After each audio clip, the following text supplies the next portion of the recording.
They lived under desks, they lived in garages. We had highly skilled workers whose skills were effectively limited to racking and stacking. It was a rough time. As hosting evolved, you saw patterns a lot like this, where you started out with that server in your closet, that server in your garage, that server in your office server room, and you decided to move up to the next level so you get some shared hosting. In my case, as a previous web hosting provider owner, I wanted free hosting, so I launched my own hosting companies.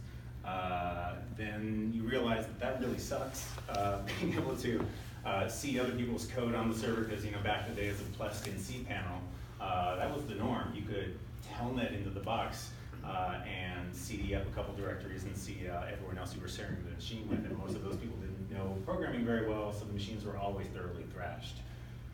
So eventually you move on beyond that. You get your own dedicated servers. You get you start with one, and then you split it out. Maybe you get a mail server, maybe you get a database server, and then you need several web servers eventually. Pretty soon you've got an entire rack within the co-location service. And then many steps down the road, you get to the point where you dispense with all the hardware, and all your compute is sold in terms of CPU cycles. I'm going to be using a lot of jargony stuff in this talk, so definitely just raise your hand or holler if you have any questions. Just interrupt me. I'm happy to answer anything you got. So AWS is the first retail commercial cloud. Before 2006, AWS did exist, but it was really more of a product API. And then they introduced S3. And that was great, for companies who needed that level of scale of storage, Netflixes and groups like that. That was an amazing product. And then for some reason after that, they released SQS, queues, which is also a great product, but it's a weird second product. But they finally became a real cloud provider later that year when they released Compute, or EC2. And that's when everything changed. That's when you went from sending an email to the IT department that you need a new stack of servers for the holiday peak season, and waiting 6 weeks for those things to show up, and another 2 weeks to get them configured, another 2 weeks to get them working right, and then, oh, you just missed your holiday rush. That's all behind us now with EC2, because you could open up a console and provision any number of boxes within a few seconds. And it was okay. Honestly, it was really good, but there were, looking back from today, there were a lot of things that they lacked then that we're really glad to have today. Dedicated services, you didn't actually have to run every little thing yourself on those compute instances. But it got a lot of people really far at that time, and it was a great place to start from. In 2010, Microsoft became what I call the second major retail cloud. It was, in the beginning, very Microsoft-centric. They are a lot more flexible now. It's actually a formidable offering. I recommend folks look at that if they've got this sort of technology in their stack. It took a few years to hit its stride, but it's actually really good now. And then Google they were late to the game. In 2008, we launched App Engine, which isn't a cloud. It's good. It's effectively you upload your code, and it's a small platform for executing the applications. And you can run some fairly sophisticated applications on it, but it's not ideal. It isn't and wasn't a cloud. Then in 2010, we got more serious with storage. We followed that up with Cloud SQL, really scalable database, but we still don't really have a cloud. We just have a few services that you can call from App Engine. Finally, in 2013, we released Compute, and that's when things got real. So Google, in 2013, many years after everybody else is in the field, finally decides to become a real cloud player. And then the next year, they changed the game completely by launching Kubernetes. So I'll talk a bit about that throughout the way, but who's familiar with Kubernetes? Okay, so in a nutshell, Kubernetes is a software package that allows you to manage the containerized virtualization of an environment. Think of it a lot like a virtual machine, but stripped down to its bare essential services. So you're only running like 5 processes on the entire box, and 1 or 2 of them is your application. Question? Yes? Is Kubernetes a container, or is it the software that manages it? It's the software that manages it. That's a great question. Manages the container? It manages multiple containers. Okay. So I'll talk a little bit more about that, and I'll help illustrate some of the architecture. So that's a wizard on the left. You can't tell. He's evil. Machine learning back in the early days of cloud was a dark art. You needed a PhD, you needed deep knowledge of data science, you needed to do a lot of research and to understand some pretty strange topics in order to get a machine to do what you want to do in an ML type way. After TensorFlow, a package that Google released in 2015, November 2015, anybody who could read and write Python and follow a simple wizard could do machine learning. They could launch a classifier within minutes. They could launch a predictor within minutes. Amazing. So where are we now? What can be what's good today? Before the cloud, you had to wait days or weeks to scale up your hardware. Hosting started out cheap, but it got very expensive as it scaled. That one server that you shared for a few dollars a month quickly scaled up to a rack that cost you tens of thousands of dollars. And companies had to have their own experts on staff. Every tech company, every company that was in the cloud had to have a fleet of folks who were the wrappers and stackers and configurers and then maintainers and the administrators. Now, you can order massive fleets of compute as simple as you order a cup of Earl Grey hot. The bigger problem, honestly, is ordering too much compute. Personal story, mea culpa, I was watching the AWS Redshift announcement several years ago, walking through their technical demo, doing everything they did on stage. It was great, but ultimately concluded it wasn't for me, so I closed my tab when I was done and shut it. At the end of the month, I got a bill for $2,000 more than I expected. Because as it turns out, just configuring it was enough to start the clock. So that's not a problem you're going to have when you're doing on-prem.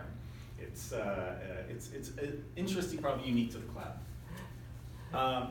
Along the way, big business has embraced the cloud. They've had, there was a time when the common wisdom was that you need to keep your data and your servers close to you where you can see them. Different industries have taken different paths and different times to get up in the cloud, but today, cloud native is the expectation. If you're launching a startup, and you go to VC and you're running on-prem, unless you've got a really good reason to, they're going to be looking askance at what you're doing. And then the major players that were already out there before the cloud became a going concern found themselves evolving into the cloud. As their legacy platforms aged out, they launched new ones directly into the cloud. Other ones made the painful transition of moving applications off of servers that are pets to servers that are cattle. The idea there being, you're not friendly with your cattle, you are friendly with your pets. You name them, you understand them, and your applications in the server case are oftentimes specific to those machines. Not so with the cloud. So today we've got a deconstructed version of what we used to have under our desk. The original computer, the original web server was a tower, most likely. It had, a CPU or two. It had a hard drive, or it had a few sticks of RAM. Maybe it ran your database. Maybe it ran your mail server. But it was one box, or a small collection of them. Today, the cloud works in a completely different way. Your RAM and your CPU are almost always on the same machine, but everything else is distributed. The disks, for example, don't live in the same machine. They probably don't live in the same rack. In fact, they most likely live in a different wing of the data center. And doing this allows them to use these uber fast custom networks that they run within the data center to have effectively PCI bus speeds across long distances. And they can mix and match hardware to meet whatever your demands are. So for a long time, you saw cloud computers that were, or compute instances that were configurable in discrete chunks of memory. You can get one with half a gig, you can get one with 64 gigs, you can get one with 128, and anywhere in between. Cloud providers now are eliminating that arbitrary chunking, and in some cases allowing you to just say, look, I only need 7 gigs of RAM for this particular application because it's extremely streamlined.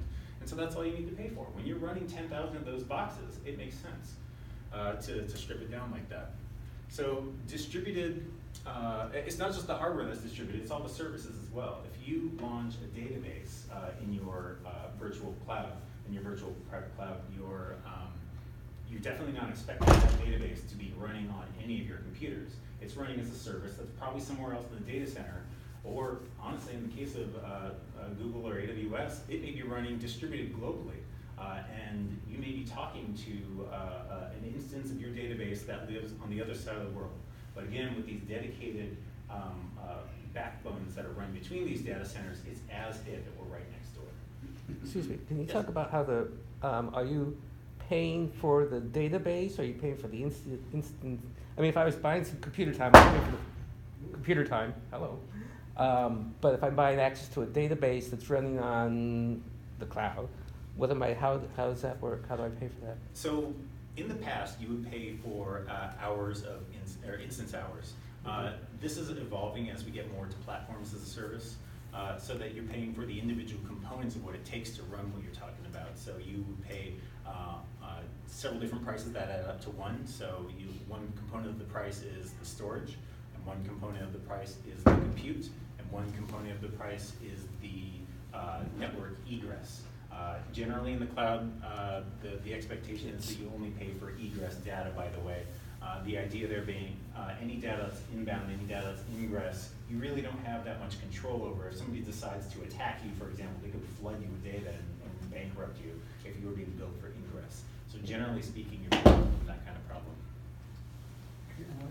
Yeah? What about, as you say, everything worldwide now, what about the politics of different countries? Yes. So that's a really interesting question. There are places in my work life where I have to check a box that says I am or am not in China, for example. There are rules that change based on where you are in the world. GDPR is a really good example that's recently come and affected a lot of what we do.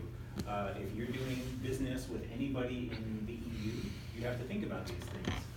And some countries are thinking about, or in some cases actually requiring, that data for customers in that country be in that country. And as a result, you're seeing cloud providers roll out services that are specific to a particular region.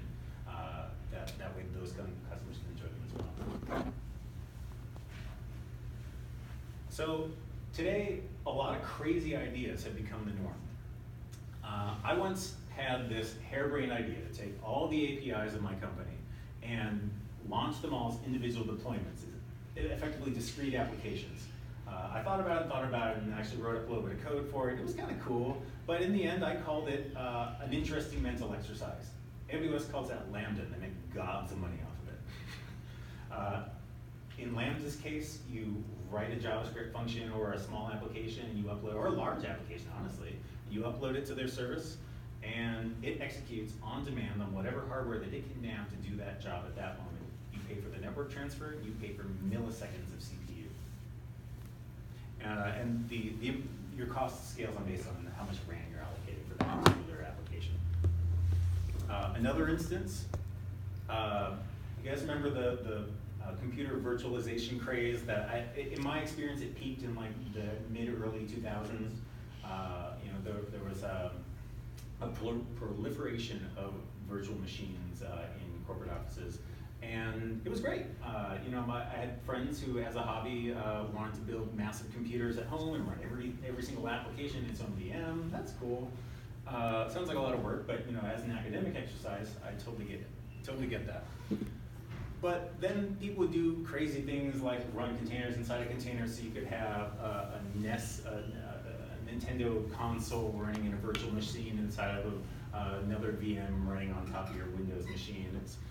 Or actually, I guess a more likely configuration would be a Nintendo emulator running inside of a Windows VM running on top of your Linux desktop, because you're that kind of nerd. that's the person that would do that.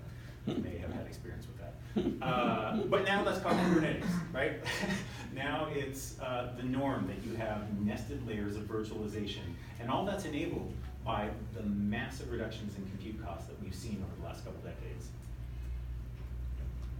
So essentially, when you use the Google service, you're still in a virtual machine that's being managed in the container by Kubernetes. I'll drill into that in just a few slides. But it's still virtualization, but it's not on your own machine. Everything you're doing is virtual. Yeah. Machine learning today is still kind of hard. It's a lot easier than it was. TensorFlow and suites like it have made it so that, like I said, if you can follow a wizard, if you can read and write Python or Java now, you can get some really cool applications together.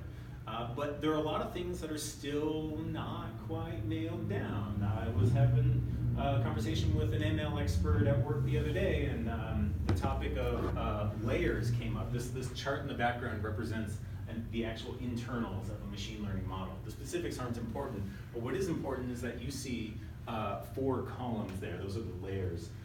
And I asked him, well, what's the science? How do you know how many layers you need to apply to a model? Because if you see a guy on stage or a gal on stage nerding out at CES or Google or Accelerate, they're going to say things like, oh, I trained this on a 6-layer model with 42 nodes. Well, how do you get 6 layers? How do you get 4 layers? Well, it's guesswork. It's intuition. It's still not quite nailed down. And for the layperson to get it right, there's a lot of trial and error. It's really frustrating. And then on top of that, that's the easy part compared to data science. You got to clean all this data. You've got to develop a massive library of samples for every case that you're going to be testing for down the road. So that work is easier, but still pretty hard. But the fundamental approaches behind it all are actually relatively easy to grasp. So we're still in the early days of machine learning, like back when web hosting was all CGI bit. Back in those days, if you wanted to get a Hello World page online, you had to know a lot, right? You had to know the OS, you had to know Perl, you had to know Apache, and you had to put all that stuff together and put it someplace where it could actually get on the web. That's where we're at with machine learning today. The tools are coming together, but it's not easy. And if folks are actually interested in nerding out about this, I've got a whole side segment that I can go off on machine learning. We can move back to that. So today, compute is dirt cheap, and it's getting cheaper. If you've ever seen a press release from one of the major cloud providers saying, hey, we just slashed prices, if you pay attention to the news, you'll probably see an announcement from one of their competitors mirroring that a few days later. When AWS announced that they were reducing the billing interval of their compute instances, I believe it was from 1 hour to 1 minute. Google couldn't stand that, so they rolled out the next week a billing change that I believe brought it down to 1 second, because it's just software. What's driving the price reduction? Mostly specialization. That and honestly, since Moore's law is more or less flattening out, or it's diminishing quite a bit, the servers that we're launching today, we're paying for 2013, 2014 class hardware, and it's a lot less expensive to get the same kind of compute that we've been expecting for a while.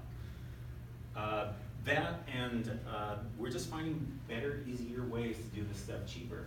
You guys there's the story that Google's fond of telling about their data center cooling technique. So a few years ago, they decided they were going to apply machine learning before TensorFlow to cooling their data centers.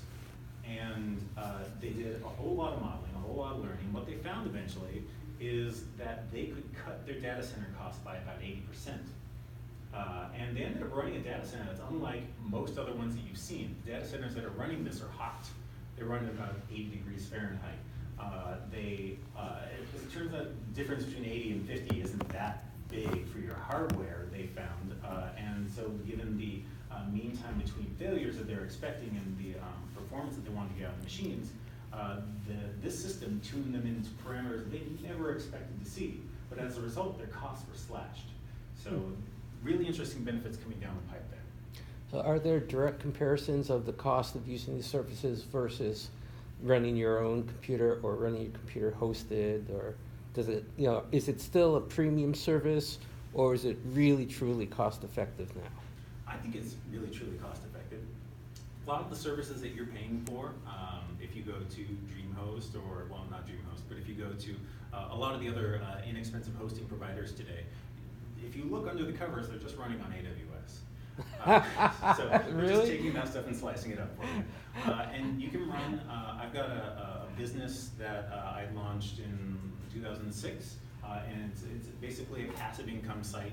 I hardly ever touch the server. It costs me about $50 a month because I refuse to delete all my old data, but I'd say $8 of those dollars actually go to compute, and the rest of it goes to my hoarding. So yeah, cloud is really inexpensive, even for the consumer level. How about since Moore's law is no longer much in effect, how about the energy cost of these cloud systems. Do you know what is being done to try and reduce that?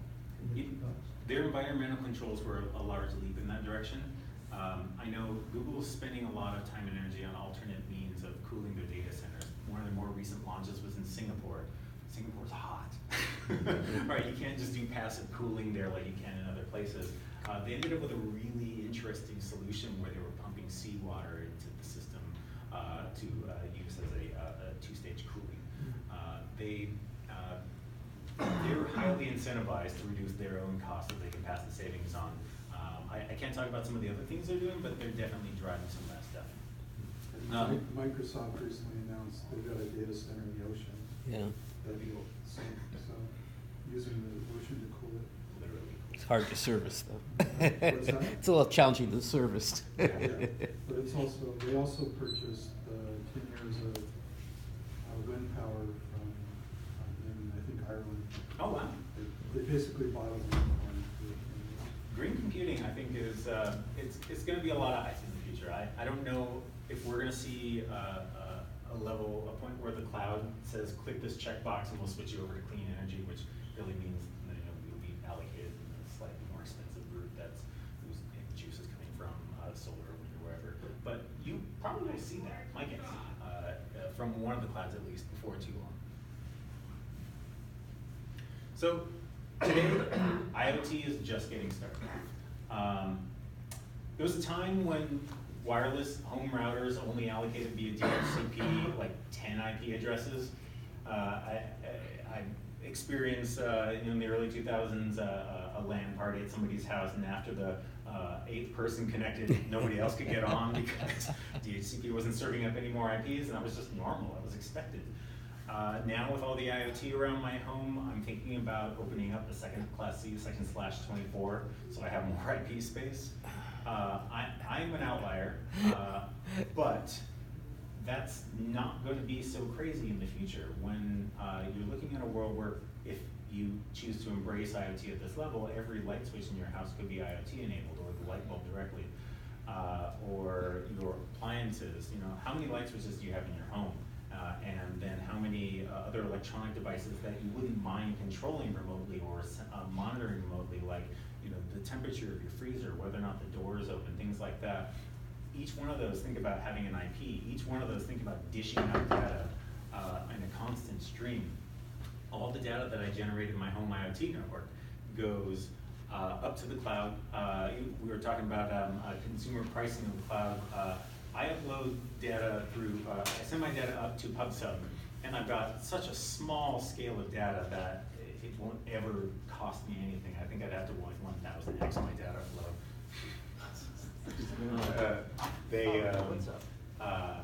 But in the end, I generate 1.5 gigs of data per day in my one house. Now multiply that out times all the homes in the neighborhood. This neighborhood alone, Ridgecrest, has 10,000 houses in it. Multiply that out by all the homes in a city, in a country, right? All the cars, all the offices, all the factories, all the farms, thousands of sensors for each one of those. That's a lot of data. Companies are drowning in data. I once worked at a company who DDoSed itself using major cloud providers, knocked themselves right offline shortly after Christmas because they had deployed a product that would phone home and send its manifest back so that the company could tell what had been configured and when it was launched. They knocked themselves offline because they didn't expect to have that massive of an influx of data coming back. And of course, they couldn't turn it off because the machine's first message back to the home base was this one message that knocked them offline. I'm just going to hang out here. Could you address IPv6? Yeah. So that's a good spot for it. IPv6 is, it's a really interesting technology. I was actually reading some speculation about the future of the internet and cloud, and I think when IPv6 was first announced, there was a lot of hoopla about the address space is so big, every device can have its own unique IP, right? True. That doesn't mean you want to attach them all directly to the internet. And yet, I think that's where a lot of people immediately take that.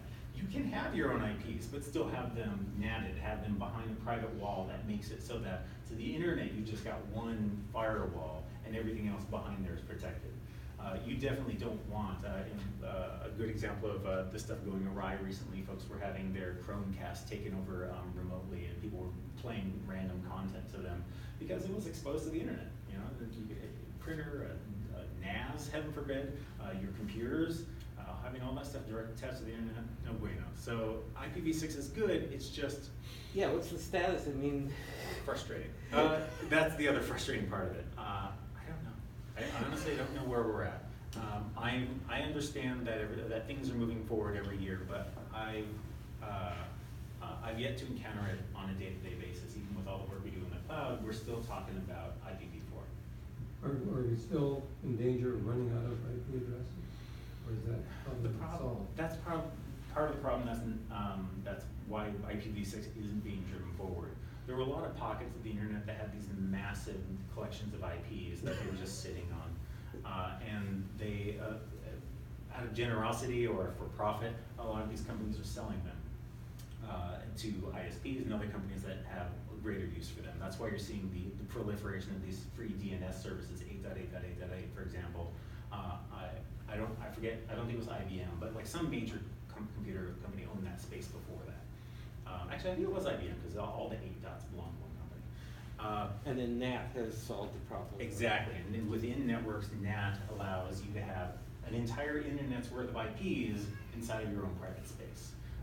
And if we get to a point where this is necessary, we could theoretically partition the internet itself behind NATs. So potentially, let's just, there's problems that come out of this, but if every country, for example, had its own NAT system, all the communications within that company would be direct IP, and then we only have so many lines crossing internationally anyway, right? There's only so many undersea pipes. If every one of those undersea pipes was proxy, was NATed, then we could theoretically go on forever with IPv4. It's a hack, though. And that'd make it easy to shut things down for an entire country. Absolutely. Yeah, there is definitely some, BGP is the protocol that these massive internet routers, the big iron they call it, use to control what IP addresses point where. And it's really easy for a malicious or just inattentive actor to take down large segments of the internet by typing in one number wrong in the configuration. It's one of the few places of the internet where massive amounts of trust are bestowed to other parties who technically shouldn't be trusted. Because there's government actors involved in some of these at this level in some areas, These whereas guys? a lot of it's other private I companies. thought so. We're watching. Leave the door open. Yeah, if you want to leave the door open, that's fine. It's a punk, not a kid, it's a punk. Let's see. Oh, right. So another example of drowning data. I've seen a company running a first-person shooter game who logged data to Google Analytics, of all places, for every single projectile when it was launched, its trajectory, and its destination. That's 3 large packets of data for every single bullet or what have you from a game full of people shooting each other on millions of servers, or thousands of servers all over the internet all the time. It's a little bit too much data, but they could do it, so they did. We developed new solutions, though, to help tackle these massive data sets. BigQuery, for example, is, I'd say, on paper, it's one of the coolest things to happen to the internet recently. Imagine it this way. If you had a database with just tons and tons of data, and you ran a query against it, you'd take your computer and you'd scan that index, you'd look for the record that you want, and you'd return it back to the user. You could streamline that quite a bit if you had 1,000 computers all query different small chunks of that database all at once. And that's exactly what BigQuery does. It breaks up your data set using that distributed computing architecture I was talking about before, where your hard drive is not in the computer that's being called from, and you have many computers all attack those hard drives at once and retrieve your data really quickly. So, do you have, I don't know, 100,000 of 10 terabyte hard drives you need to upload to the cloud? If you do, AWS has a product for you. AWS Snowmobile is exabyte data transfer. It's SneakerNet for big data. It's the fastest way to transport massive amounts of data like this. It's a giant USB drive. Yeah, basically, really is. It's pretty exciting technology. Yeah, Google and Amazon launched really relatively small versions of it that were like that could fit on a table for petabytes of data, and then well, somebody's like, I got more than that. So they really upped their game. Storage has become so ridiculously cheap that in some cases, depending on what you're doing with it, depending on how often you're accessing it, it doesn't make financial sense to own your own hardware. The cost of acquiring those drives and managing the computers those drives go into, empowering those drives and maintaining and replacing and servicing, all that stuff added up just gets really crazy for data at this scale. So if you can outsource all that to somebody who does this for a living, I mean, honestly, if you have that much data, you do it for a living too. It's probably best that you get out of that business and get back to spying or Is serving that a YouTube physical videos. transport of disks? I mean, do you? Yes, yeah, that's all spinning disks, I believe. I have no idea how much power that thing takes, but it's gotta be crazy. So today, virtualization and containerization are crazy. This nesting doll set kind of helps visualize the path from that one single web page might see if it looked up its virtualization stack. So at the top level, you have a LAN, a virtual LAN that might span the entire globe. Within that, you've got your Kubernetes, your virtualization running a cluster, and that cluster will have multiple nodes, which are the actual virtual PCs, the compute instances that run everything else. So when it comes right down to it, the same virtual PC that you would launch in the cloud to do any other work, that's what's running at the node level. Each one of those nodes will be running one or more pods. Honestly, I think they've got their terminology reversed here. I think of peas, like you've got a pod of peas that contains multiple nodes. Well, I don't know, the Kubernetes folks have inside out peas where they grew up. But the pods then are running multiple applications in parallel within that node. So we have virtualization at this layer and containerization at this layer. And the differences are interesting, but I recommend taking that up as a side conversation. There are hidden layers also in here. You know, if you're familiar with the model, there are hidden layers that I've just removed for complexity reasons. But effectively, any thread-safe application can be adapted to work like this. So if your program doesn't need exclusive access to any particular asset, if it doesn't tie itself to something, for example, on the hard drive of the machine that it's running on, then you could have one copy of it running over here and one copy running in Spain. You could have a million copies of that application running in pods spread all over the internet, which is exactly what you end up with when you launch a web-scale Kubernetes deployment.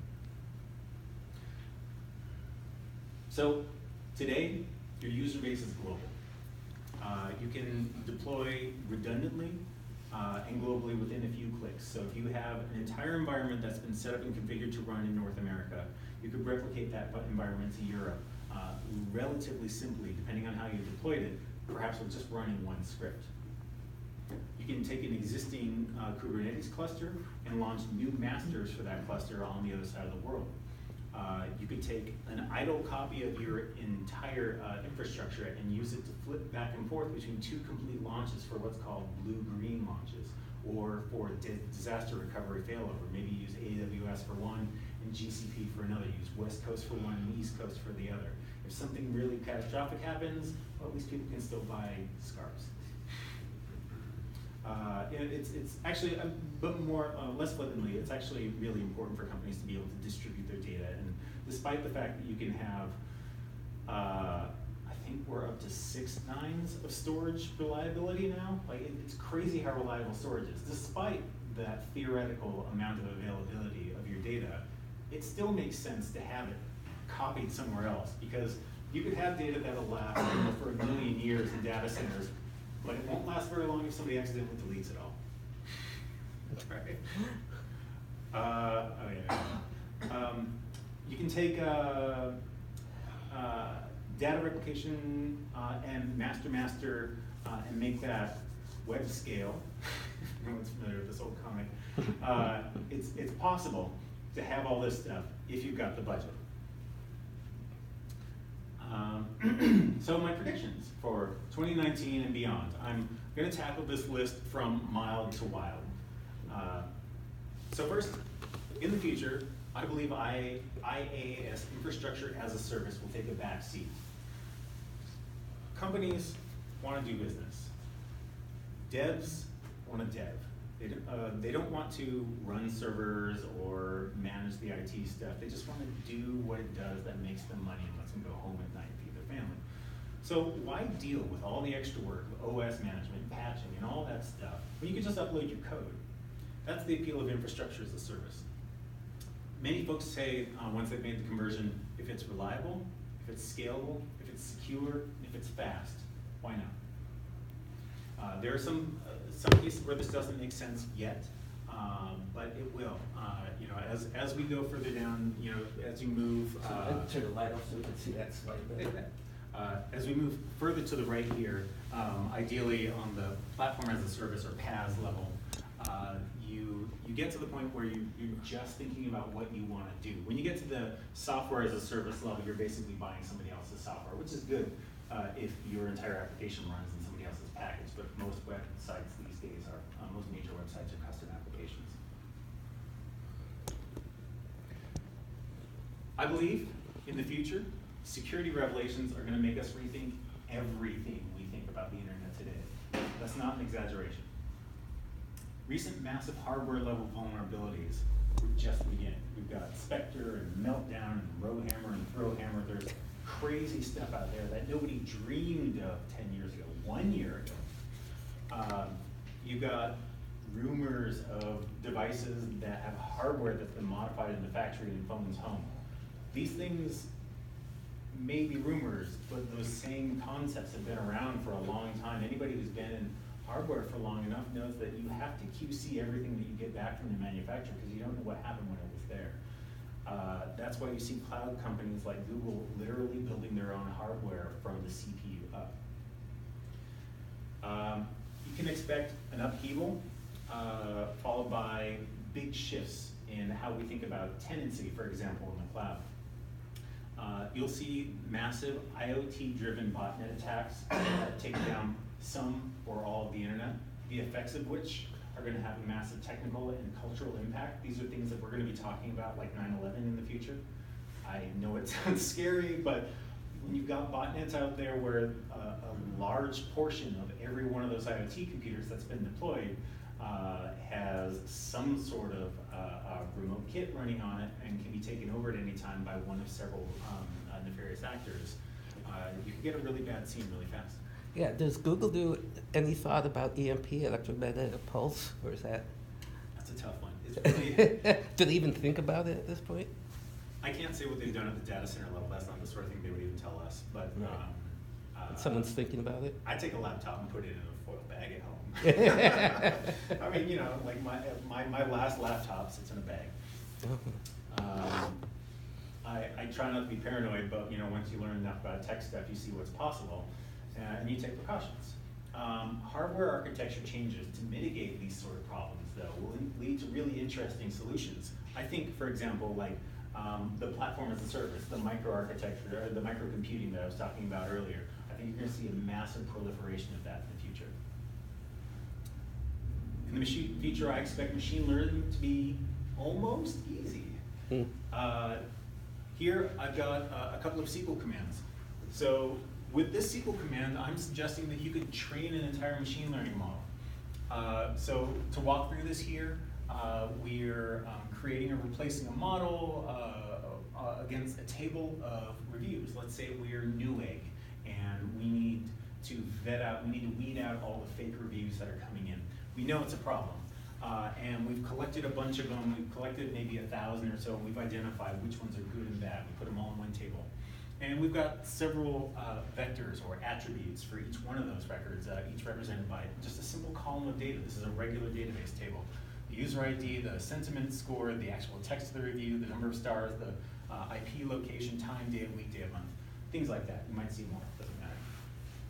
What the machine is going to do when you run this query it's going to take all this data and put it in a virtual high-order space. So let's say you only had 3 of these. Let's say you had GeoIP, time, and user ID. And of course, the isFake label, which is basically the answer to this question of whether or not all those other things equal a fake review.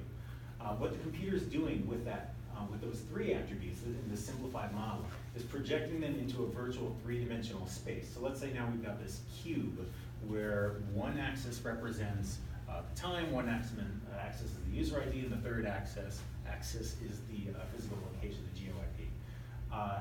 What the machine is doing then is plotting every single data point that it can find, finding clusters of like objects with the same answer. And then it warps that space and it twists it mathematically in crazy ways to find where these collections are. And now imagine it does that with all these columns. Imagine it does it with 100 columns. That's how many versions of machine learning are working behind the scenes. But you don't have to worry about any of that crap. All you gotta do is know how to write a SQL query. And then to query that model, to actually use it in production, you just run a slightly different SQL query where you select out, you take all your actual reviews and select out the same columns and feed them into that model that you created. And as a regular SQL query result, you get back your answer. You know, a Boolean result perhaps with a confidence score, depending on how you build it. This exists. This is actually a real thing you can do today. This is BigQuery ML, and it's going to get easier. Do you trust the results? Yeah, I mean, how do you test it? Yeah, and testing it's actually really interesting. One of the really neat things about this, a lot of the data science that makes this so hard, is the testing is innate, it's built in. So what they do here, let's say you've got 10,000 entries in your known reviews table. The proper way they use to test this stuff out as they're generating it is they run a subset of that data as the test, and then perhaps the remainder, a subset to generate the model, and then the remainder is tests, so that they've got known good answers to verify against. But the data science portion is still really complicated. It's still really hard. In the future, I think you're going to see tools that make this stuff a lot easier. You're going to see stuff that makes it point-and-click easy, that take massive data sets, the tables you already have, and find the outliers, and find the mistaken data, and easily allow you to label everything so that you can feed it into a trainer like that. In the future, I'm expecting to see architectures as a service. When I first heard about this, I was super skeptical because I'm actually doing this part of my day job. You know, when somebody told me, hey, we want customers to be able to come to us and launch a PCI-compliant e-commerce environment in the cloud with one click, I'm like, that's dumb. Why would anybody want to do that, right? Because you only do it once, and your application is way different from your application, which is way different from your application. If you're all selling stuff online, you might be using completely different software. One of the interesting things is, just like humans are all different on the outside, we've all got the same basic structure. And when it comes to web technologies, if you have, say, a certain compliance regime, like you do with PCI compliance, or SOX, or something like, well, not necessarily SOX, but HIPAA perhaps, you've got an architecture that, if it isn't mandated, it's strongly suggested. So to get nerdy about e-commerce security for a second, the folks that accept your credit cards online fall into one of 3 different categories. There's SAQs, we'll call them Type A. Type A e-commerce companies have, they take your credit card number, but unbeknownst to you, they're actually taking it on somebody else's website. Like they're using a service like Square or PayPal. So the page you type your credit card number into is hosted on PayPal's website. And so the website that's actually selling you the stuff has no chance of ever seeing your credit card number. Really easy piece of security. Those guys create a template for them to build an environment where they can then configure their servers and get it running really easily. You'd see the next level of compliance is called A-EP, and that's companies who host themselves the page where you type in your credit card number, but when you hit post, when you hit submit, it posts to the remote provider. So technically, if their site got owned, somebody could stick some JavaScript on that page, and that JavaScript could scrape all the credit cards and send them off to a nefarious website. So increased security risk, increased requirements for managing that security. But again, we know what the pattern looks like, so we can develop a template. And then the same thing goes with SAQ type D, where I'm an e-commerce provider that accepts a credit card, then calls the API for the payment processor behind the scenes and gets the result back, gets the fraud score, makes a decision whether or not you actually were approved for that purchase, and then completes it all. I have the ability, if I wanted to keep your CVV number. It's not okay to do that, but I could. I could keep all the other information about your credit card, but each one of those bits of information that you keep is either forbidden or comes with requirements on how exactly you can treat that information. And those requirements end up dictating a particular form of architecture. So we're getting to the point where some of these architectures can in fact be deployable as a push button type service. Who here loves ledgers? Oh, now, there's a lot of fuss over ledgers, but you don't really hear people talking about it because everybody else calls them blockchain, right? That's all it is. All blockchain is a ledger combined with a cost proof of work concept. But it's so much easier to talk about the technology when you think about it as a ledger, a distributed ledger, instead of blockchain, because it removes a lot of the hype. So maybe not mining in the cloud, but hosting and managing those ledgers makes tons of sense in the cloud. I mean, you don't want that running on-prem. For mining, the way a lot of people do it, maybe they're doing it on their laptop, or at least they used to 8 years ago. But cloud hosting is the perfect place for this sort of thing because you've got massive amounts of compute, not that you really need it for this, but you've got massive amounts of storage, you've got tons of bandwidth, and there are servers that you really don't need to maintain and deal with as this ledger grows forever interminably. Applications that actually require a distributed ledger between non-trusting partners are going to become more and more commonplace, and they're all going to look directly to the cloud to deploy.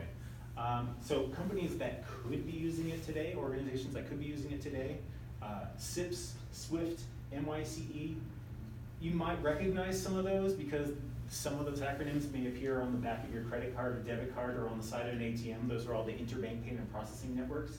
Those guys would, if they were reinventing themselves today, they would be crazy not to use distributed ledgers.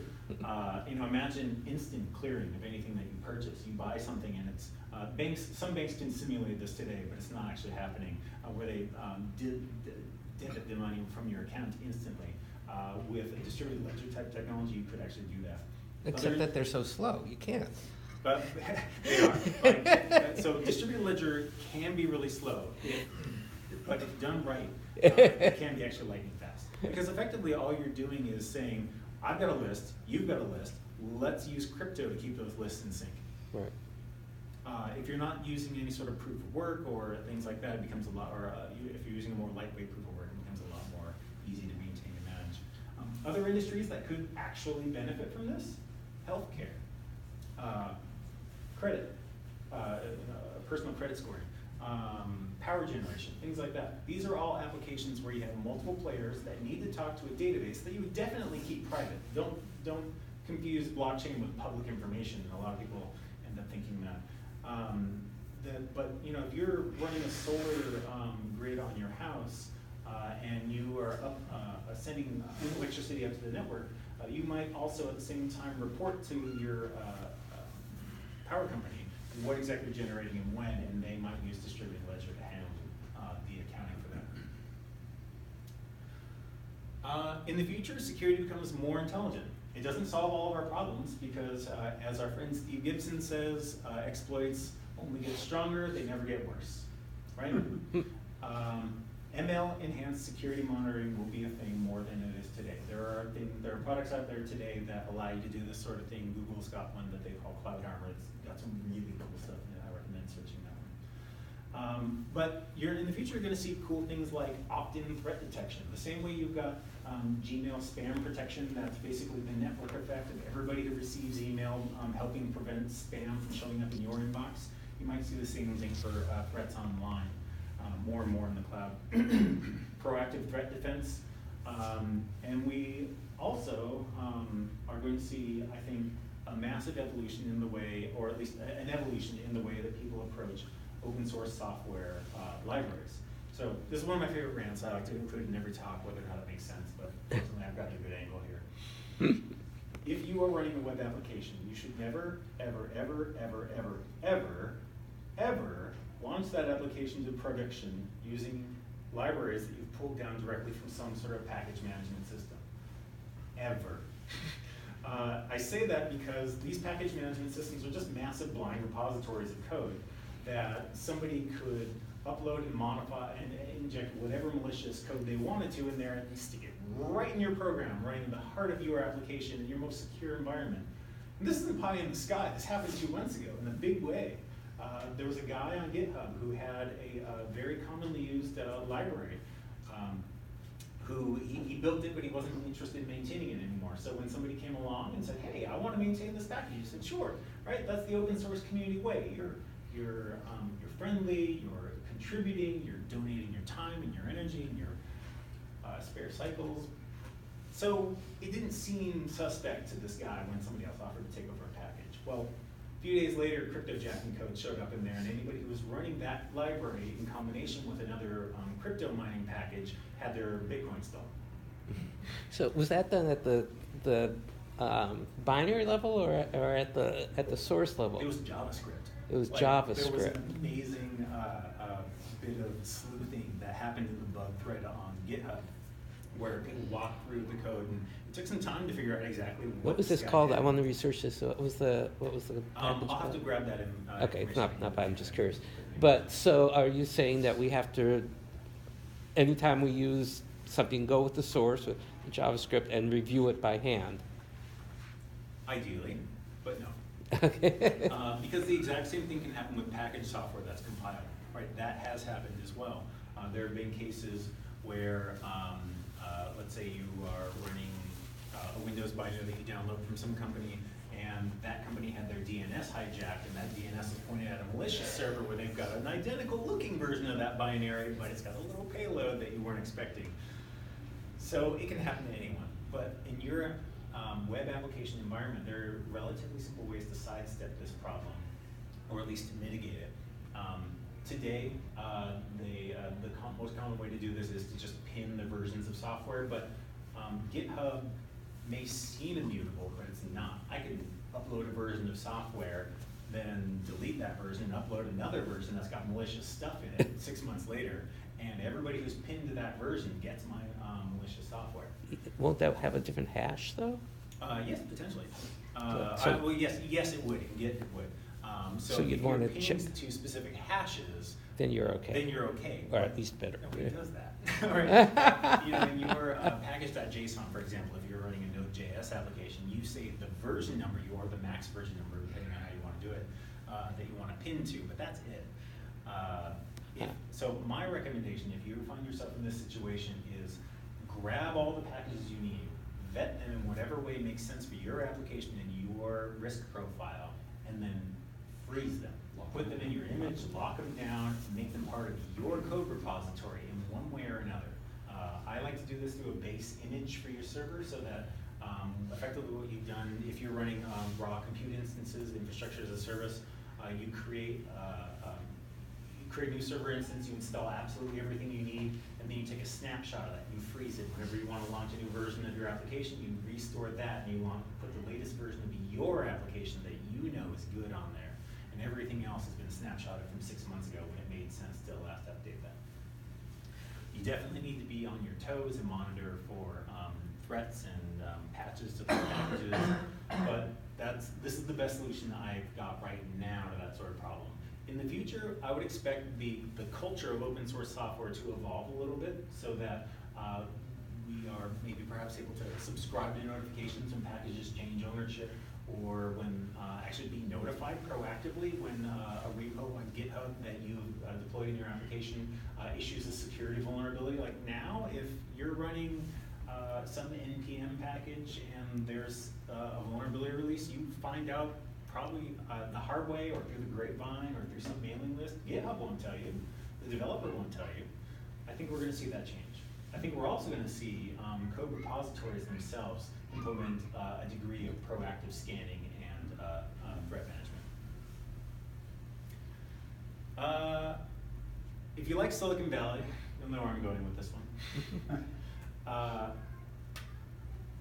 In the not too distant future, maybe within the next year and a half, you're going to have a 1.5 gigabit internet connection in your pocket.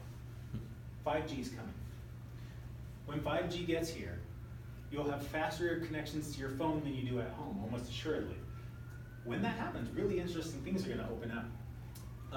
I also think, on a related note, that we're within, say, the next 10, 15 years, we're going to see a massive shift in the way storage works. At least I'm optimistic and hopeful on that, which will lead to a massive drop in the cost of storage. And if those two things happen together, what you may end up seeing is edge computing at a whole new level. Those cloud functions that I was talking about before, where you upload your application in one function at a time.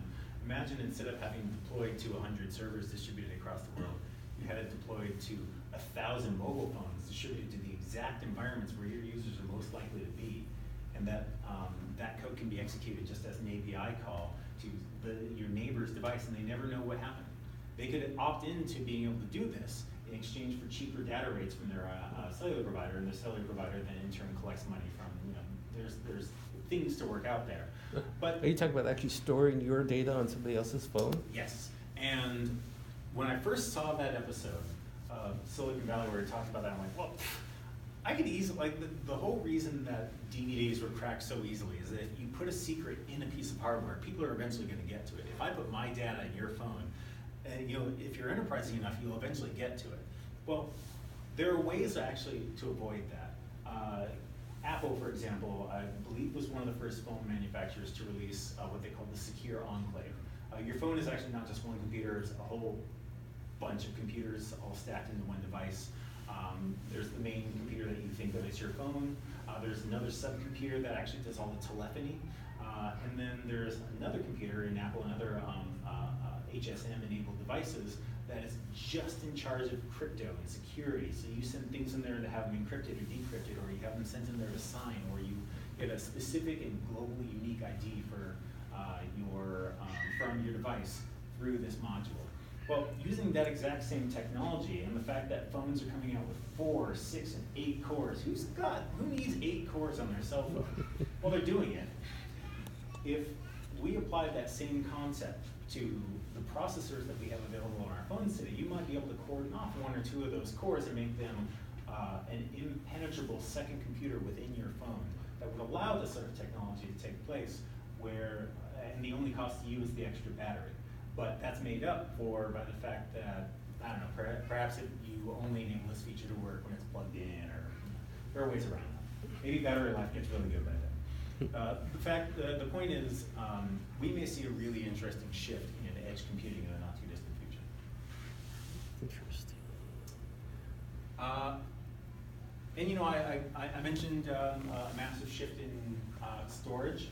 One of my personal dreams that I'd love to see happen at some point in my lifetime is universal memory. There are a lot of other technologies that could make this obsolete already, but this universal memory as a concept is amazing. So that computer under your desk that we looked at earlier had a massive hard drive or a bunch of hard drives that were all big, slow dump trucks of data.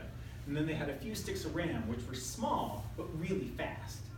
And if you wanted a terabyte of, if you wanted to store a terabyte of data, the only way that made sense was to put it on a hard drive and then process chunks of it in memory. In a world of universal memory, you would have this scale of data at this speed. Imagine if your computer had 64 terabytes of RAM and ran entirely out of RAM. Now imagine that technology applied to the cloud. If we were to get to that point, software that we write today may have to fundamentally shift, although we could just recompile and pretend that we're working on systems that we are on today. But for applications that are written for that kind of environment, like high-speed, mass-scale databases, for example, you could see some really interesting effects. You could have instant access to massive amounts of cold storage. And speaking of storage, just when we've mastered universal memory and perhaps quantum computing in a brilliant, bright future, Perhaps technologists will commercialize molecular organic computing using DNA-like data structure, or actual DNA as a data structure. It's just molecules. We have billions, trillions of examples all around us of these computers in action today. We lack the technology to manipulate this stuff on our own in a way that's repeatable and controllable at a mass scale, but we'll get there. Things only get better. Technology only gets better. 20 years ago, we were excited because we could sequence DNA, and now we're using CRISPR to give fairy wings to frogs. Distributed computing could be taken to a whole new level using concepts like this. It wouldn't be as fast as electronic by any means, but it'd be way more scalable. Let's think back to that that pile of 100,000 10 terabyte hard drives that you outlined from earlier. That's 1 exabyte of data.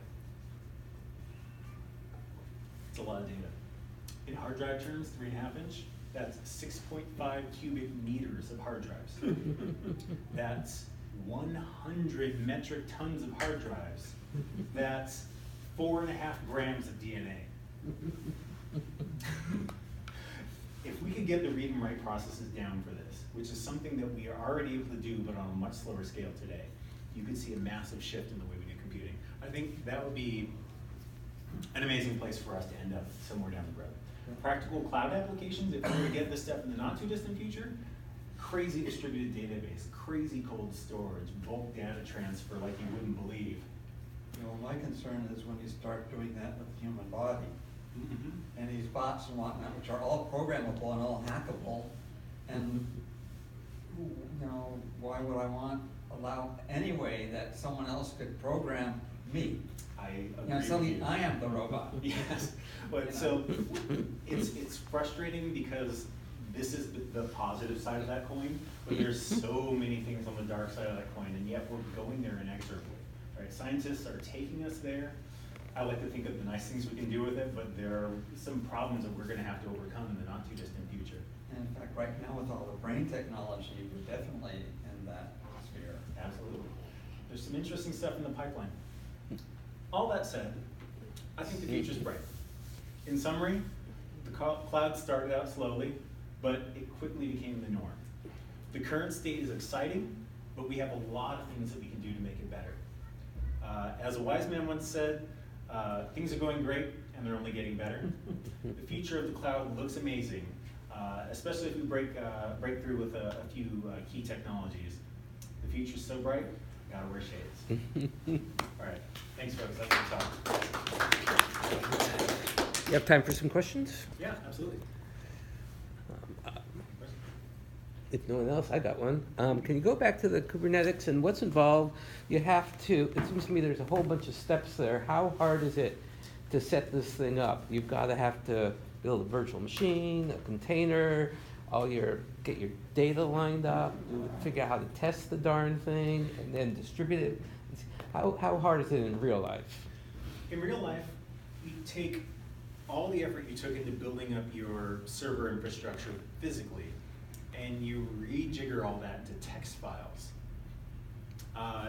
And discovered that you did things that were very dependent on a particular configuration, and not transportable, and not and then you have to redo the whole darn thing. You do. In my experiences generating containers, it's a long process of slow chipping away solving the problem, because you write several things, you write several commands down. Like effectively you're writing what looks like an auto-exec bat for launching a server. Right? You're saying grab this package, move this file here, put this thing there, and every time you want to test it, you have to launch a server. Now you can do all this on your desktop, but this iterative process takes a long time to get just right. So it's not trivial. Yeah. I think there is one more thing to that, right? There are certain base images that are available, and then you can build upon them. So it's not that you're always starting from scratch. You can start from somewhere somebody left off as saying, this is a good for networking, and then you build your network appliance on top. And of you that. hope that they don't have a Exactly. backdoor hidden in it and. Well, there's that, right? You gotta be aware of where your base image comes from, but that's an Yeah. excellent point, you know, So there it's a are- recipe and you can get, the recipe with the packaged ingredients and modify it from there. Yeah, I think you can also get somebody's recipe and then have these points where you snapshot saying, this is where I got networking working and this is where I got the X server working and whatever, and then you incrementally build upon that, so you don't have to Right. always start from scratch, you can start from a well-known. Now, given, where is it today? I mean, are people successfully deployed this, or are they still in the process of bringing it up to speed, or is it an established technology today? Or What is we it? know as Kubernetes today is the way Google's been operating for more than a decade internally. Now, the technology internally, isn't okay. identical, but they adapted it for public use. It is, in my experience, it's relatively commonplace for cloud-native environments. Right. For folks that are moving up into the cloud, it's a big shift, but it's doable. Mhm. You know, there are companies that are doing really exciting stuff in the cloud space, and you guys are using Kubernetes, right? So we have Kubernetes clusters on both AWS and GCP. And one of the really brilliant things about it is, if you're using one of these standard images in particular, you can take your application and deploy it in both GCP and AWS, maybe Azure as well, and have it think that it's all running in the exact same place. On the topic of streamlined images, one of the more common ones, one of the ones that I've been working with a lot recently is Google's container optimized OS. It is, if you've got like a NAS, network attached storage device at your home, or any sort of networking appliance that's built on Linux, you'll probably recognize this approach to the operating system. SSH into it, but if you reboot the machine, everything's reset to a known state. And that's the way this container optimized OS works as well. Which is brilliant from a compliance standpoint in a lot of cases, for example, because if you reboot your instances on a regular basis, it can be used as a strategy to mitigate certain requirements of say PCI DSS. So you've embraced IoT in the home, and I've been very reluctant to do so for security reasons. So what steps do you take to keep your home network reasonably secure? Yeah, I went overboard. But I have That's no why you're in regrets. front of us. So I use commercial grade networking equipment in my house. I use Ubiquiti stuff. I don't know what they're using here, but Aruba, Ubiquiti. If you look up in any corporate setting, what you see on the ceiling is what I recommend running in your house. That stuff is not consumer grade. You're not going to have obsolescence built in. You're not going to have UPnP turned on by default. Your stuff isn't going to get misconfigured and exposed to the internet, at least not by default, or not too easily. That's one of the first steps. Beyond that, I run a lot of little things on the network that help me understand when problems arise. Are you guys familiar with Fing? With what? Fing, F-I-N-G. So Fing, I believe, started out as just an application you could run on a Raspberry Pi or something like that, but now they have a physical appliance that you attach to your network. And depending on where you put it on your network and how you configure that network, if it can sniff all the traffic, it is basically omnipotent to what's going on in your network, at least from a data flows perspective and from a device attachment perspective. So you drive by my house and you connect to my guest network, I get an instant text message from that Bing box that says, hey, somebody just attached, this is the device they're using, this is their MAC address, are you sure you want this person on your network? And if I say no, it can't kick them off, but it can effectively DOS them off my network.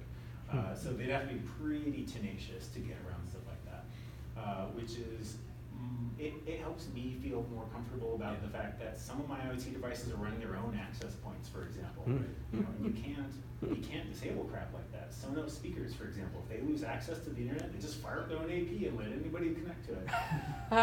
Coincidentally, I just got rid of all my Sonos. So what does the average person do though, who's not a Do tech? you, go back, Sorry. do you segment your network I do. into your IoTs are all in a certain subnet and PCs are another? For the most part, I try to get really strict about that in the beginning. You know, I've got an AP specific, or a Wi-Fi network specific to IoT, but you know, your phone and your computer want to talk to that stuff. Right, yes. So what I ended up with was two classes of untrusted devices. One that, you know, that's a light bulb that should be connecting only to the cloud, so I'm going to put it in its own little sandbox. And then there's the things that I trust, like my Google Homes, for example. I know I can shoot an email off to a project manager if I see somebody abusing things. For everyone else, they can at least trust in the brand of their devices in many cases, not all cases, to help protect them. But everybody messes up. I think honestly, you just have to expect that something bad's going to happen and have the places in your network that are most valuable and most vulnerable locked down. So my NAS, for example, I've got 60 terabytes of storage on my home network. There's only one place you can get to it though, and that's from the second NIC attached to my server. So that network attached storage, no matter how poorly QNAP configures their stuff by default, nobody else can get to that. It's little things like that, making your self more secure by layers is the best I can advise. Okay, thank you. Yeah. But how does the average person?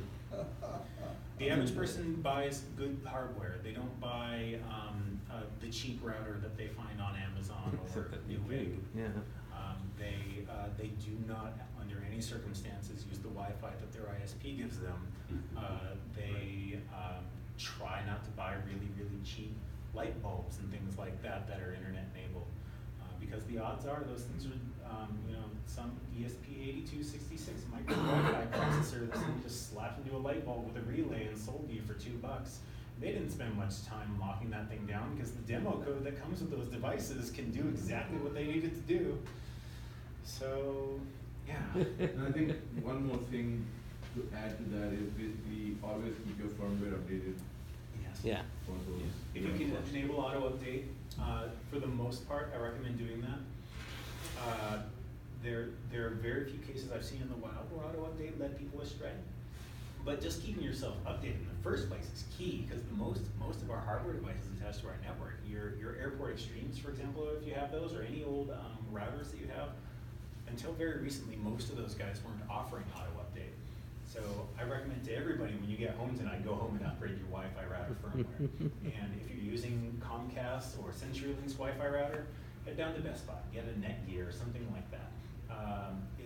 It's worth the expense for your security's sake. For example, if you're on Comcast, you may or may not know that you're running a second Wi-Fi network that anybody else who uses Comcast can connect to. Yep. So, That's are you saying that you should not use the Wi-Fi in the Comcast modem? Right. They are not aligned with your best interests in that regard. They want a back door so they can manage the stuff when you call them up and say, hey, the lights are blinking, and you can't tell them what lights are blinking. They can figure that out on their own. So, but you're trading off your security for your convenience, as always. Yeah, that's why I couldn't put pods, because I have a separate router. So there should be ways around that, but it's definitely, it's frustrating because it's not easy for the most part. It's not plug and play, or at least it wasn't until recently. Players like, because I'm closest to them, I'll use them as an example. Google's got those little Wi-Fi pods you can put around your house. Eero's got a similar one. They're good devices. They're trustworthy. Is anyone making a unit you just plug into your home and it just manages everything? No. Do you think that's possible? No. Like, what would I want to reformulate that question to, what would I give my grandma to put on her land, Yeah. or her home Wi-Fi network to keep her secure? I would say, I'm going to go to her computer and turn on the firewall. And let her do whatever else she wants with the network. She'll put a printer on it that's Wi-Fi enabled, and maybe that gets owned, but at the very least, her computer itself is secure. And if you have that thing locked down to the point where, for the most part, only physical access allows somebody to penetrate it, you're in decent shape. Security is it's a bear, but if you're pragmatic, you won't go crazy. That's my approach. Okay, any other questions? All right, well, thank you. Yeah. Oh, wait. Yeah. What about following up, you saw where I'm thinking about? What about your involvement with and Google, with these ethics? People, I know there's groups about ethics, about science and technology, about what we're doing, and I know there's one group at least that doesn't want space to be weaponized, which it is becoming weaponized. So can you talk more about what's happening there? Do those people really have any clout or any say? Does anybody listen to them? I'll give you a good example that goes directly to that.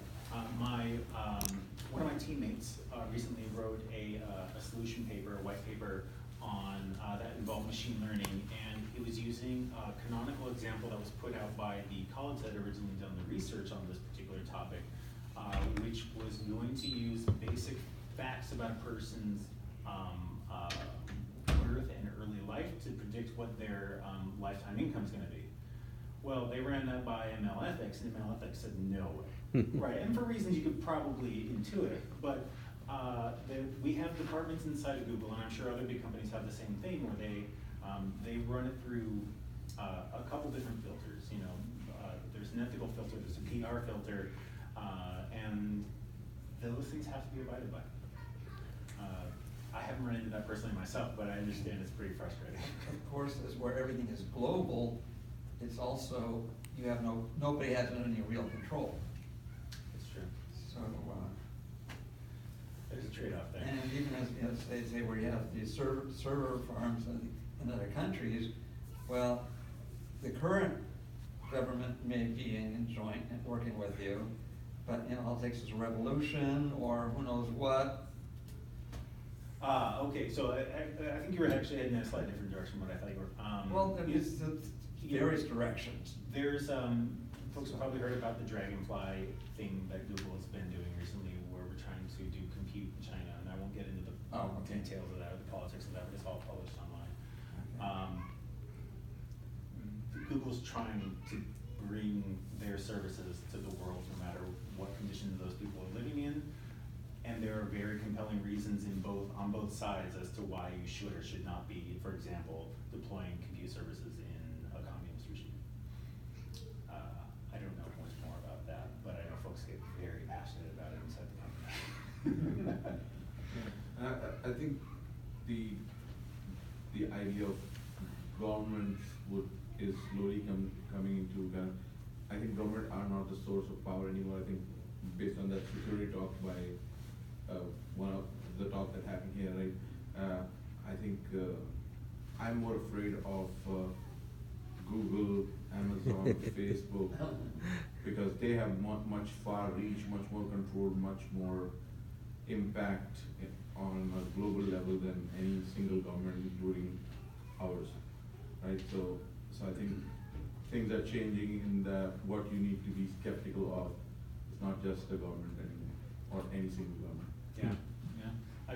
I haven't heard anybody say it yet, but what you were saying made me kind of think of maybe the massive internet companies are the fifth estate, right?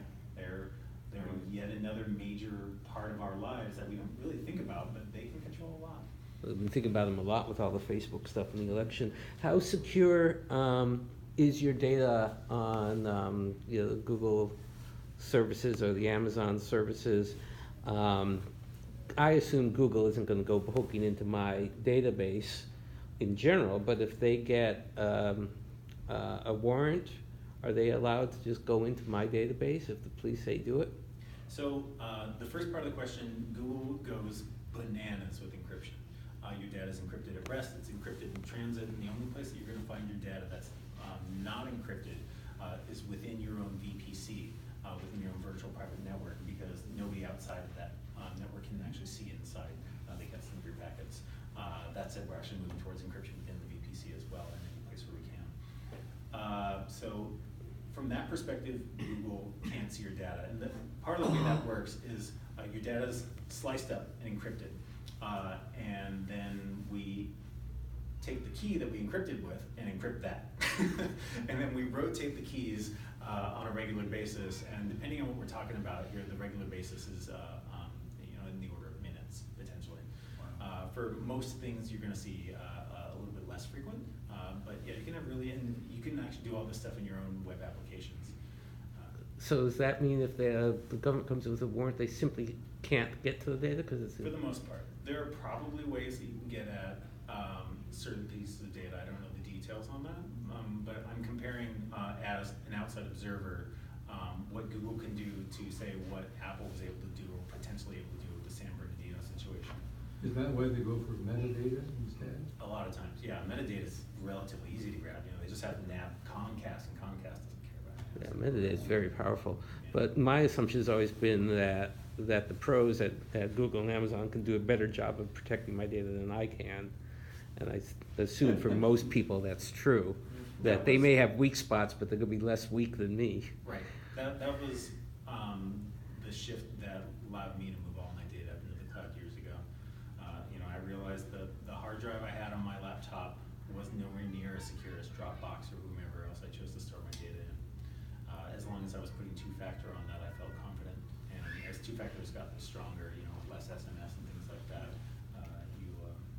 I think that's an important call out, is using multi-factor authentication on any of your online assets. God, I hate yes, that. yeah, absolutely. If you've got the ability to add SMS second factor, it's better than nothing, right? Just like if you've got the ability to put a lock on your bathroom in your house, it's better than nothing. But anybody with a coin could unlock it, or a pen, right? That's effectively what SMS two-factor is from a security standpoint. But, you know, if you can take it up a level, you've got a Google Authenticator, or what I have here is a YubiKey. If you guys aren't familiar with these, I definitely recommend checking it out. This is effectively a hardware two-factor authentication. By plugging this into my computer and leaving it there, I'm saying at all times, I'm me, and I can prove it because I have this thing. The culture around those things isn't one that I'd like, where you take it away whenever you're not using the machine, but you would probably, most people have portable versions of those as well. So I've got, for example, Bluetooth and. Is that in addition to multi-factor, or? This is my multi-factor. This is a So second if, So so, if I took your laptop now, I would have access to it. Right. You would if you had both those devices and you knew my password. So physically you'll have one of my factors, but I can't really Oh, sell does that. the device you have plugged in connect with your fob? No, they're discrete devices. They're the fob, for example, I use with phones and tablets, and that is exclusive. so I need your laptop, I need the little dongle, and I need your password. Right, and in environments like Google, where we're using technology called BeyondCorp, it's the level of security beyond that is just bananas. So I don't like this boast, but they were boasting it recently, so I'll repeat it. Google recently boasted that they never had their code environment compromised through an employee's computer. That just sounds like a challenge to me. Yeah. But, Boy. The fact of the matter is, it's true, and it's enabled by crazy levels of security. I was moving code into a Git repository the other day, and I want to say I went through 8 different layers of security, right? I had to touch my nubby, I had to fingerprint, I had the password, and I had to do it all over again, and I had to do some other stuff. And, you know, because every system that you move through, you're basically re-authenticating in one of those multiple factor ways. Why is Google using Git in the first place? Or are you doing something open source? Or why were you? Git's more or less the standard that all of our developers expect when they get hired, so that's what we use. Git versus GitHub, by the way. Don't Yeah. confuse Oh, Git okay, and Git, not Git. I'm sorry, you did say Git, not GitHub. My bad. Yeah. Interestingly, I was actually moving stuff off of GitHub and into our, Okay. copying it off of GitHub into our own private Right, repository. I was thinking GitHub, yeah. Never I do mind. actually host Google, we do host official Google code that's open source on GitHub. But the barriers to upload to that are less, although still pretty high. So Google used to have their own competitor to GitHub, right? What was that, Code Google, or I don't know. Code safe, code search? Something like that, where they had like where you Yeah. can store code, like. It wasn't source safe, was it? It was I know it wasn't. one of the many products that Google's deprecated over the years, and rightly so in that case. I mean, it was a good idea. It was one of the best things we had at the time. I think SourceForge was the only alternative publicly, but it's dumb to use. I'm glad we don't have to use it internally. So they don't use it. Of course, the one problem with this stuff, like that thing is so small, it gets lost. It does. And then what? Well, in this particular case, I've got backups. I can use this device in my pocket, or I've got fallbacks that I can use if I take my computer elsewhere. Can you deprogram or some kind of a detach it? I'm assuming that you can detach it with the identity online. Yeah, I could actually just give you that one, and you could use it as your own. Okay. And it would be more or less useless to you on my computer at that point. Okay, so this if it's stolen, it's not going to be useful for. Right. Somebody else. For example, I had a work one, the previous generation of, they call them Titan key nubbies. I have one that I had from work that I didn't need anymore, and it was just a tiny piece of silicon, so I took it home and connected it to my personal account. I just got an email last week saying, hey, that security key that you're using, we know it's one of ours, and if you're a Google employee, that's probably okay, but if you're not, you should throw that thing away right now. Do you use, for your personal use, do you use a password manager? Yes. Yes, I do. What is that? That's the one I LastPass. use. I was LastPass. holding upside down. That's what you're using? Yeah, I recommend LastPass or Dashlane or somebody like that. Did Google buy LastPass? Or? Nope, and I would be very upset if they did. All right, there are certain services that I want to keep away from other services in my life. You know, if you own my Google, I don't want you to own everything else. How long do you work for Google now? 2 years now, almost exactly. Is today the 7th? Yes, 2 years exactly. Congratulations. Yes. So you were talking about Should wrap up. encryption, and that's for the corporations that are renting the services. What about Gmail, going to encryption for Gmail? Are you talking about your emails at rest, or? Yeah, just, So- for the public, or, you know, the quote, free Gmail, which everything about is monitored and all that stuff. Yes, you know, if you're concerned about the security of Gmail, they do apply all the same security that they were applying to the cloud. So everything's encrypted at rest, it's encrypted in transit. And you know, email's a really sucky protocol from a security standpoint, but if you're emailing within the Gmail platform to any other Gmail user or apps user, it never leaves the nest, so to speak. And so it never ventures out on the web, it's always encrypted from start to finish. And so that particular message could be considered as private as any other message that's at rest in your inbox. And that's true for Google Apps accounts also? Yes. Let me make sure I understood you. So if I'm emailing another Gmail account, from the time I hit the enter button, the time they receive it, it is encrypted that whole time. That's right. Yep. End to end within the environment. If it has to go out on the web, depending on Well, who yeah. you're emailing. Yeah, that's why I said, but within Gmail, it is encrypted then. Yep. And, okay, so therefore everything that's stored there is encrypted as well. Yes. And you know, it's not like other platforms where everything's encrypted and only you can decrypt it, right? They have to be able to go through that information to be available on other devices, but still, you've got high levels of encryption that are all keyed up to your password. All right, thank you. Thank you. Yes, that was great. Really appreciate that. Thank you. Thank you all for coming. All right, thanks for letting me use your computer. Could I see your little? Oh, yeah. What was that? The elections, different forms of voting. Elections? Yeah, different methods of voting. That Oh, occupies. that.